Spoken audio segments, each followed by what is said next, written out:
What's up everybody, it's Benton and Drew here. Today we're gonna be talking about staging your home on a budget. All right, first thing you wanna do when you get into a house, a lot of these things are gonna be super obvious, but there's details that you just wanna work through on some of them. The biggest part is your home is no longer your own. It's a product. It's going on the open market. You want to think of like it going onto a retail shelf. So you want to do everything you can to really get the fine points of this done. Tip number one, clean. Obviously clean. Get your carpets professionally clean. Go into every cabinet, every closet, every nook and cranny. You want to just get down there and get every detail. A really good idea is to have a professional like us come in after you're clean and give you the thumbs up. Talking, whip out the toothbrush, and start scrubbing. Second tip number 2, declutter. So we're talking everything, okay? We're talking, if you have too much furniture, get the furniture out. If your closets are stuffed, get that out. So picture this, you're gonna have a closet, okay? Take 70% of what you have in there and box it up, because 1, you're moving, right? And 2, you don't wear all of it. Minimalist. Minimalist, that's the word. Minimalist. Maybe we can put the definition right about here. Just minimalist. Minimize and declutter. Tip number 3. Tip number 3. Tip number 3 is going to be huge. We are 5 senses people, and a big one is smell. So make sure your house is deodorized. You don't want anything that's noxious, so any bad odors like that. And a big thing is you don't want to go over the top. You don't want to have Glade plugins everywhere where it looks like you're trying to mask something. So there's subtle things you can do. You can have your vent systems cleaned out by a professional. That'll usually help with some smells. You can take drapes down that are old. Anything that would cause odor, or even old carpet. If you need to change your carpet out because of that, and if the odor's bad in the carpet, if you had pets that are peeing in there, so it's got to be a subtle but done job. Tip number 4, clean your windows. Okay, on the exterior as well. A lot of people are like, they get their house all listed, even in the middle of winter here, you know, because it's hard to clean windows, but you need to get it done because it's one of those things where people will notice it if it's not done. So, and it creates a big negative. So you want to make sure that's clean. It's something they won't notice if it's done, but they will if it's not. So you want to make sure that's done. Tip number 5, painting. We look at painting and flooring, and typically cleaning and paint are like the 2 inexpensive ways that you can bump up your value and decrease your time on market. So if you have like a super dark room, it's black, or you got crazy colors everywhere, that might be all right with you, but remember, now your house is a product, it might not be all right with Mr. Buyer. So a good thing to do is to take, let's say a modern gray, gray's in right now.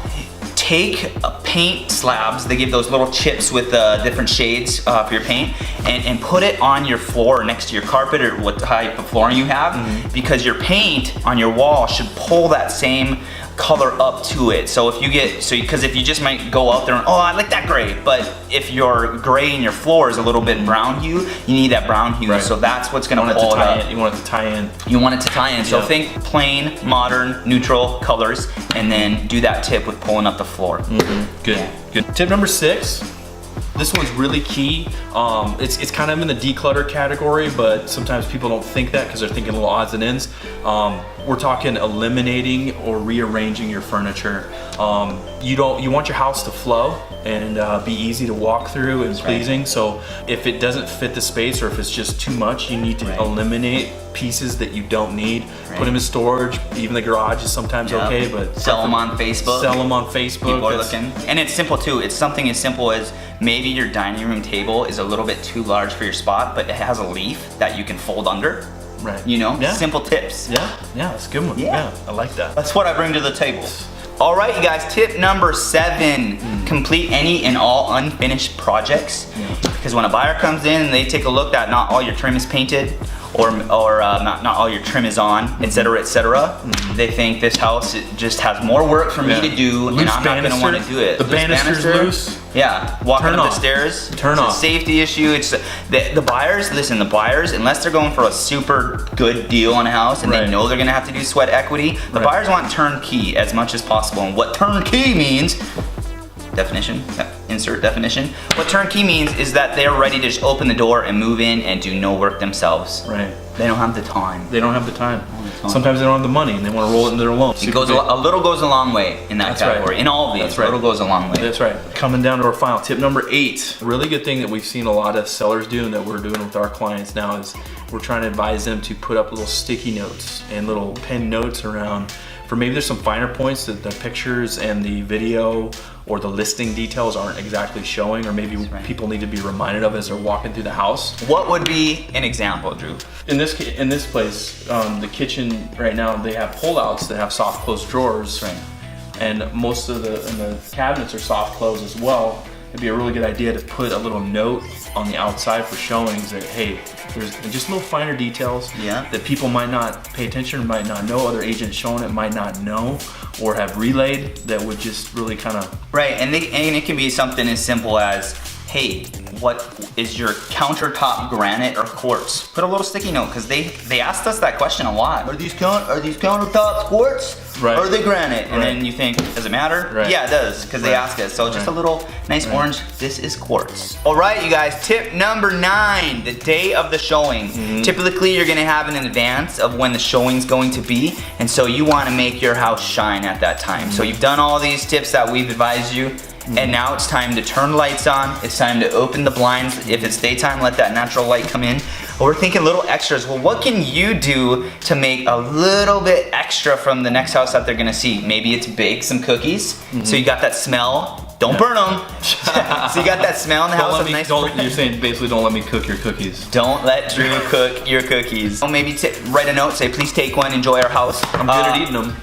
And highlights of a house is a lot of times the kitchen or bathroom. So once those are super sparkly clean, maybe put out a little vase of flowers. Go to Marketplace, Walmart, pick up something cheap. Doesn't have to be much, but it gives it that little extra touch of color and freshness and invitingness. So be it, I would recommend either right on your dining table if you have an island in your kitchen, or right in your guest bathroom. Those, just pop it there. All right guys, thanks. This has been Benson and Drew with your staging your house on a budget. So you guys, if you guys want some more insider tips, just other than the top 9, we're gonna have a link for you guys to click below and we'll send that out to you. Also, if you guys want a complimentary market analysis on what your house would be worth, Drew and I would love to help you out. We're gonna have our numbers to follow at the end. Plus, if you're thinking about maybe selling, if you're in that realm, we can do a free walkthrough of your house and give you tips and ideas and give you just the agent's inside view of what we think needs to be done. So thanks again for joining us, guys. Numbers in the end.